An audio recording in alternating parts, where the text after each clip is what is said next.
You're listening to Financial Advisor Marketing, the best show on the planet for financial advisors who want to get more clients without all the stress. You're about to get the real scoop on everything from lead generation to closing the deal. James is the founder of theadvisorcoach.com, where you can find an entire suite of products designed to help financial advisors grow their businesses more rapidly than ever before. Now, here is your host, James Pollard. Hey, financial advisors, I hope you're doing well. This week, I want to chat about a few unusual things that get more clients and increase conversions and get you better marketing results. I'm just going to rattle off some things that I've noticed throughout my marketing career that have either worked extremely well for me or for others, sometimes both. I could have titled this episode A Few Unusual Things That Increase Conversions, but speaking as a marketer, the whole get clients appeal works better, and that's what ends up happening anyway. If you increase your conversions and your response rates, you get more clients as a financial advisor. I originally got this idea because I was a guest on a podcast episode where we talked about direct mail, and I revealed that one of the most successful mailers I sent in 2025 was a mailer that made this joke that I was about to go out to dinner, and I put in parentheses that I was going to Texas Roadhouse and that I'm a fiend for their honey cinnamon butter rolls. I guess it's not a joke because I really am. I mean, you put those things in front of me. I hear Brooks and Dunn in my head and Garth Brooks and all the Brooks, and I just gobble them down. I go straight up country on you. I could have left that story out entirely or said that I was going out to dinner after mailing the letter, but instead I added that little bit of specificity, and it was something for financial advisors to latch onto. Now, did I mention my undying love for honey cinnamon butter rolls to get people to respond? Not necessarily, but did it make them feel like they were dealing with an actual human being instead of a faceless marketing piece? Absolutely. And that's the first unusual thing that gets more clients. A lot of marketing is scrubbed clean of anything personal, anything concrete or oddly specific. But the more specific you are, the more of a chance you have for somebody to mentally raise his or her hand and say, that is me. I can relate to you. You are like me. Imagine I'm writing an email about a car I used to have, or I mentioned something about a car I used to have. In my case, one of the cars I've had, I haven't had that many cars because I buy them and ride them till the wheels fall off. But one of the ones that I had was a 2001 pewter Chevy Camaro. It was wonderful. I love that car. Now, if I just said that I had a car and that's it, it wouldn't nearly be as relatable to someone reading that email who also, let's say, had a Camaro. Or imagine this. Imagine if someone on my email list also had that same exact 2001 Camaro. That would be really cool, wouldn't it? It would have built instant rapport with that person because that person would say, wow, I had the same specific car as James did. And vice versa. I would build rapport with this person or that person would build rapport with me because I would say, wow, you and I both had the same car. And I would feel closer to that person because we had shared experiences. Dripping in little specifics, like your favorite restaurant, your hobbies, a story about your kid's soccer game, the fact that you can't drink coffee after 2 p.m. or you're up all night, stuff like that gives people Velcro points in their brain where you just hook onto their memories and their minds. They might not remember your exact wording about tax loss harvesting, but they'll remember, oh yeah, that's the advisor who loves Texas Roadhouse and works with pharmacists. Now, back to that Texas Roadhouse line. On paper, it doesn't belong in a direct mail piece about marketing for financial advisors. It's out of context. It is random. And that's exactly why it works. It's a pattern interrupt. Our brains are wired to filter out anything familiar, expected, or boring. But when something breaks that pattern, like a weird little detail, an unexpected joke, a turn of phrase is just something coming out of left field, the brain wakes up. For you, the financial advisor, that might look like starting an email about retirement planning with a story about your dog destroying your couch. Something completely different, out of left field. You might open a webinar that you're presenting with a confession about the worst financial decision you ever made. That's a tremendous pattern interrupt for financial advisors. I recommend that all the time because it makes you more relatable. It makes you more human. We're going to talk about that in a little bit, but that is an absolute powerhouse of a pattern interrupt is when a financial advisor talks about his or her horrible financial decisions. Another thing that you could do as a pattern interrupt is putting a strange but true fact in the PS of your emails or your direct mail pieces that has nothing to do with money, but everything to do with you. Very similar to that Texas Roadhouse line that I used in my direct mailer. I want you to notice also that these things are not random for the sake of being random. Do not just say, oh, well, James said I have to put random things in my marketing. No, they should be connected back to your overall marketing strategy, which involves being memorable and being relatable. The reason this is so important is because a lot of prospects think financial advisors are exactly the same. So when you show up differently, you instantly move to the top of the stack in their minds. I like to think of these pattern interrupts as handles. You're giving people handles to grab onto. Many financial advisors try to be so polished and generic that they're just boring. They don't really have anything to remember. There's nothing to grab onto. But when you sprinkle in those tiny, vivid details, you suddenly become memorable. Now, a quick warning. When advisors hear this, some of them overcorrect and think, cool, I'll just be wild and wacky all the time. No, I cannot stress this enough. You're not being random for the sake of being random. You're not auditioning for a reality show. You're not a stand-up comedian. You're still dealing with serious topics. People's money, people's security, their future. There has to be this core of competence, calm, and authority in everything that you do, because you are, at the end of the day, a financial advisor, a financial planner. You're dealing with people's money and their futures. The pattern interrupt here that I'm talking about it's like the spice. It's not the entire meal. But I don't want to spend too much time on this one thing, so let's move on. Here's another unusual thing that gets more clients for me and for financial advisors and lots of businesses out there. It's showing that you're not some perfectly polished, never makes a mistake robot. Most advisors are really scared of this. They think, if I'm not 100% professional and serious all of the time, then people won't trust me with their money. But here's what actually happens. When you admit a small flaw, or you share a story where you learned something the hard way, or you poke fun at yourself a little bit, people relax. They think, okay, this person's real. If something goes wrong, I can actually talk to this person. I can relate to this person. This person won't judge me. This person makes mistakes too, just like me. And that is huge. So here are some examples of that. Telling the story about the time you chased like a hot stock or something and you got burned early in your career, and how that experience shaped your investment philosophy today. There's actually a very successful financial planning firm that I'm not going to mention by name because I don't know if they want to get mentioned by name, but they have done millions and millions and millions of downloads for their content. They're making a tremendous amount of money, and they frequently talk about how they made a great investment. They bought options for a very popular tech company and did extremely well. And that persuaded them to continue trading options. And then it did not work out well for them. And that is a story that they tell over and over and over.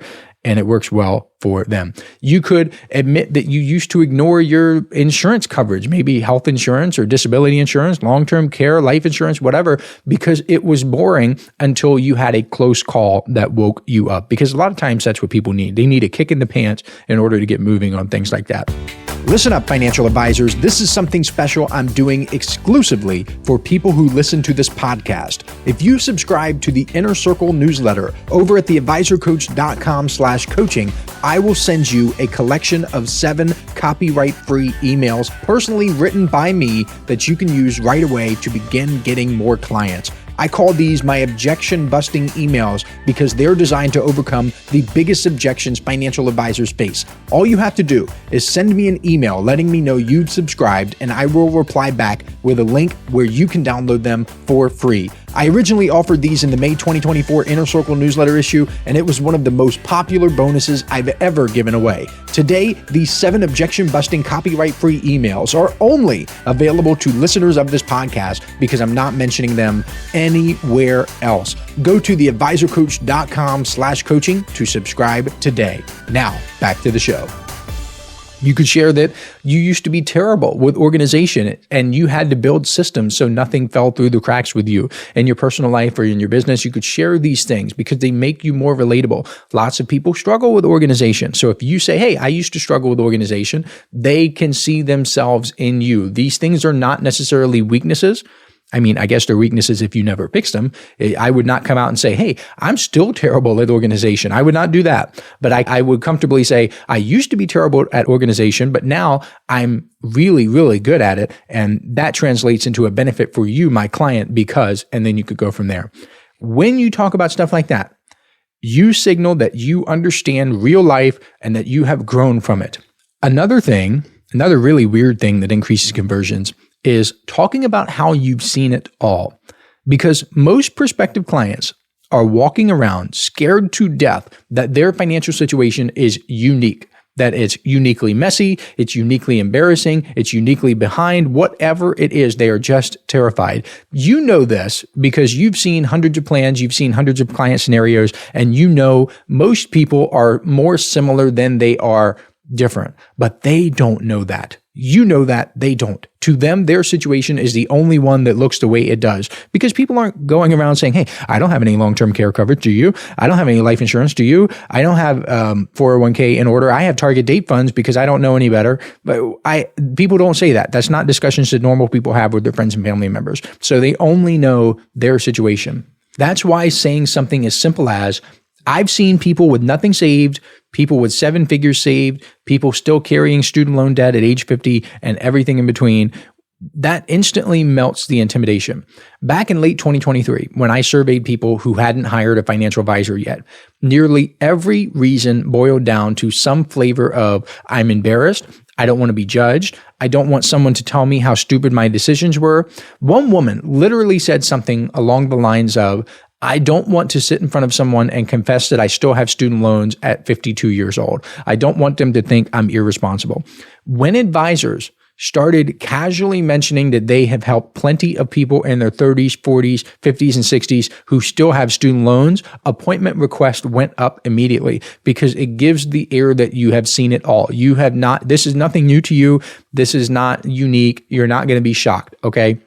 Because when prospects saw that in the marketing materials, they stopped thinking, I hope they don't judge me, and started thinking, oh, okay, I'm not the only one. There are lots of people out there who are way worse off than I am, who have completely screwed up situations just like me. I am nothing new to this financial advisor. And you cannot overestimate how powerful this shift is. Another technique that gets more clients is railing against your prospective clients' enemies. Marketers call this the us versus them principle. Most advisors do it timidly, which basically neutralizes the effect. If you're going to do it, you got to go all out. When you clearly identify what you stand against, you make what you stand for sharper, stronger, and more attractive. So for me, I'll give you an example from my business. In my business, The Advisor Coach, the enemy is anything that wastes advisors' time or holds them back. It's stuff like overthinking, inefficient marketing, analysis paralysis, shiny object chasing, poor systems, reactive business models instead of proactive business models. All of those are enemies. They hold financial advisors back from living the life that they want to live. The moment I started openly calling these things out, people said, okay, finally, somebody gets it. James understands where I am. When you do something similar, you create loyalty. When you draw that line in the sand, people say, okay, good, finally, somebody understands me. For financial advisors and their clients, the enemy is rarely another financial advisor. It is not your quote unquote competition. It's usually stuff like procrastination and fear and emotion and avoidance and a lack of clarity. Those are your enemies. When you say stuff like, most people aren't behind because of the market, they're behind because they've avoided planning for years.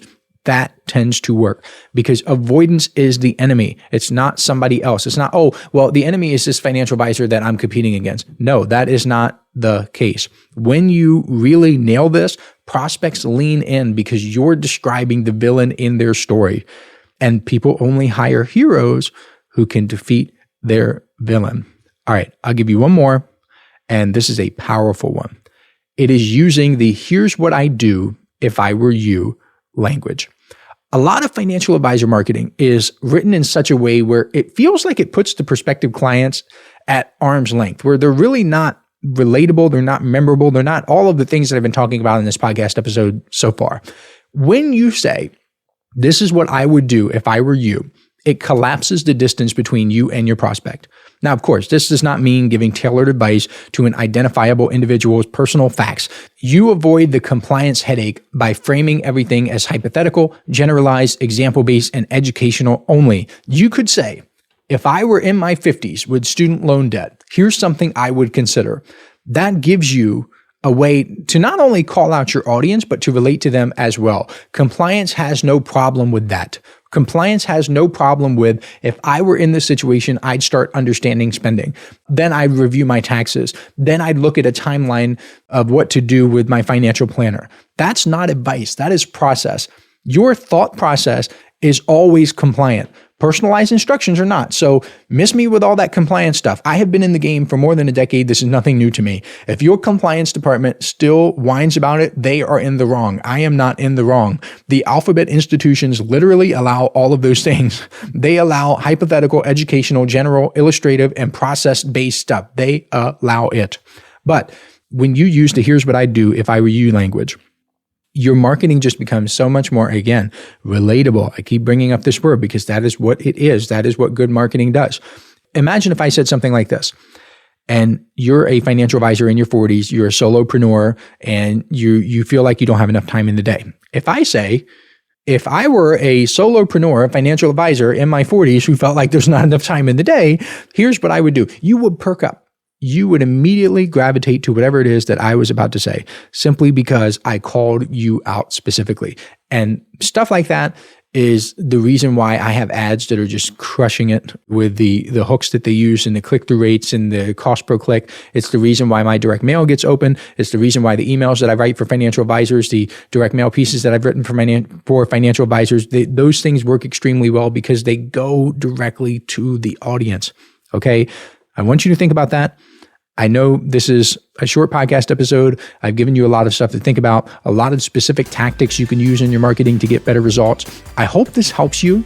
If you want to learn more about how I can help you even more, visit theadvisorcoach.com. That's my website. I've got a bunch of content on there that can pour gasoline on your fire. Thank you so much for listening, and I will catch you next week. This is thepodcastfactory.com.